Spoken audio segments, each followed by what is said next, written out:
Hello, I am Nimja, and this is Bedside Support. This file is there to help you when you're in bed and you need some support. You know, it can be one of the little things like getting a cool, wet cloth to put over your eyes, or maybe I should get some of that cough syrup or a nice warm glass of milk. There's so many ways in which I could help you, and each of them would help you feel better. So just lay back, relax, let the pillows and the blankets just melt all the way down into a sweet, fluffy nothingness where you can relax. And while you listen, I will take care of you. I'll make sure that there's a cool glass of water next to that warm glass of milk. I'll make sure that if you're feeling too warm, I'll fold the blanket so your shoulders can cool down.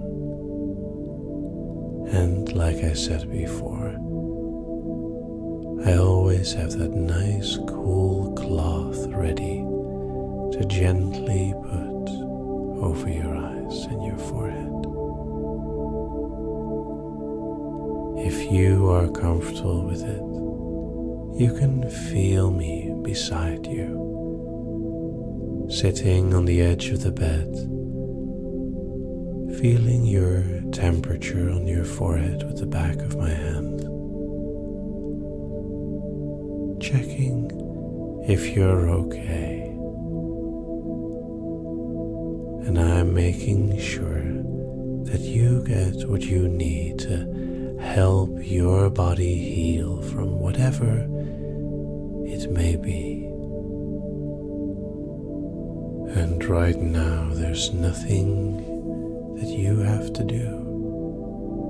Allow yourself to lay back, relax, snuggle up, or simply let me take care of things. It's nice to allow yourself to relax for a moment, just listening to me, possibly telling you a story, as I have many, many stories hidden away somewhere from long since past books and other sources that inspired me to understand the different principles of storytelling and allowing you to enjoy a new story every time.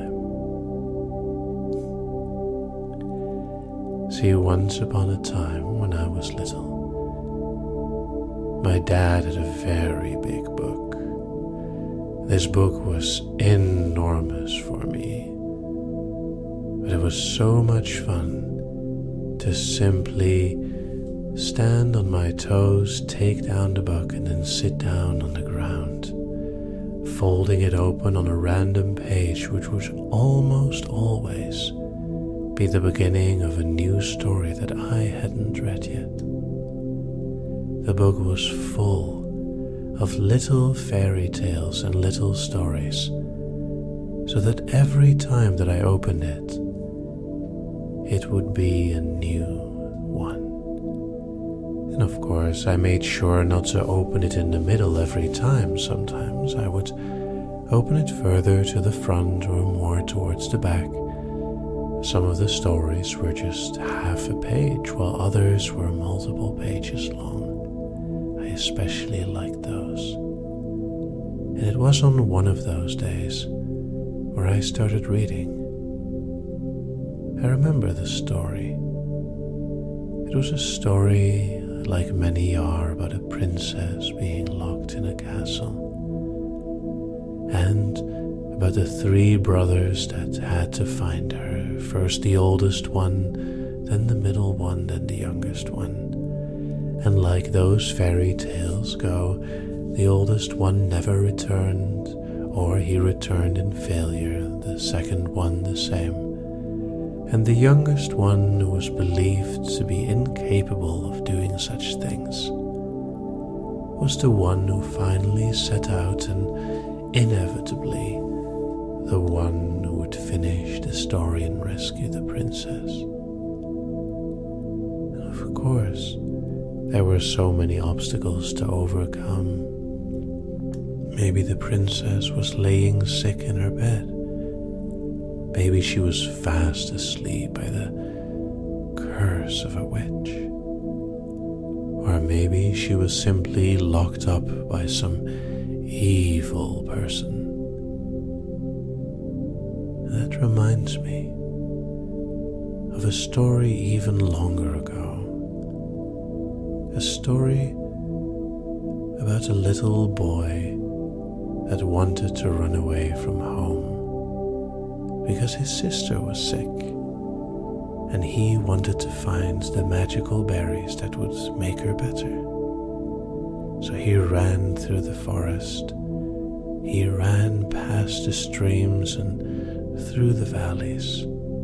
He ran and he ran, finding, searching, exploring, and asking everyone if they knew where the magical berries were.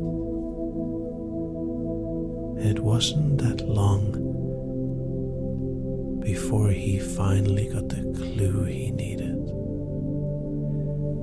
An old woman pointed him in the right way, the right valley to follow, and behind a cave covered with climbing plants, there was a nice hidden spot. And the way the spot was described reminds me very much of a place that I once slept, hidden in the wall. There are some beds in old farms or old buildings which are almost like a closet.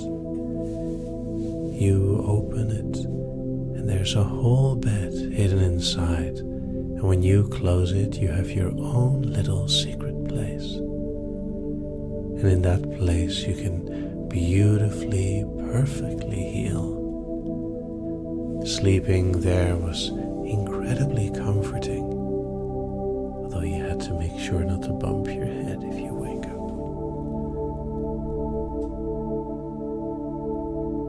I always liked sleeping in there. And when I fell asleep, I felt incredibly comfortable. I knew that my body was taking care of anything and everything it needed to. It was very cozy and comfy. It always felt just right.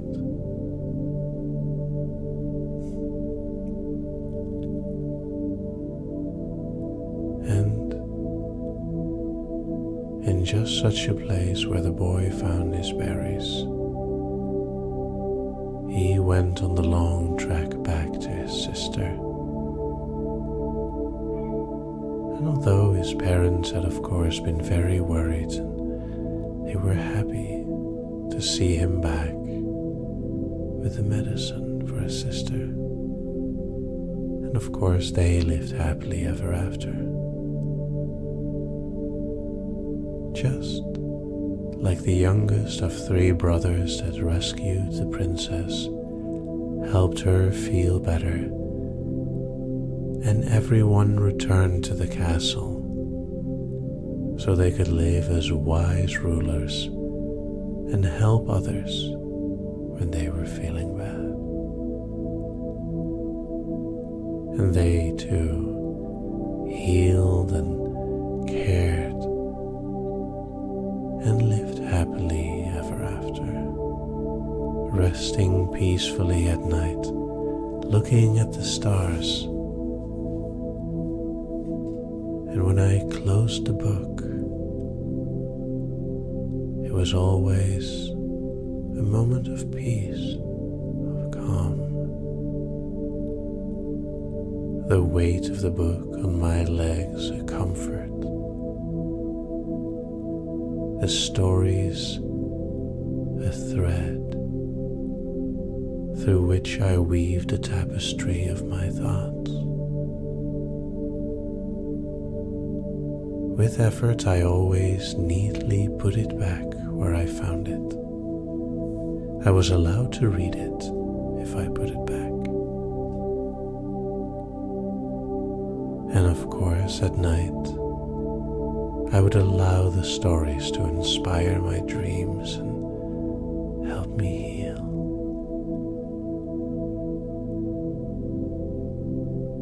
So as I tell you this story, sitting on the bed next to you, looking to make sure that you've fallen asleep peacefully,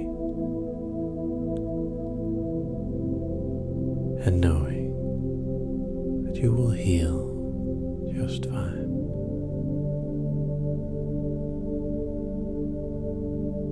Your body knows what to do, and it has the strength deep inside to do it. And if it needs help, you'll ask for it. Sleep well and rest. Take off your head.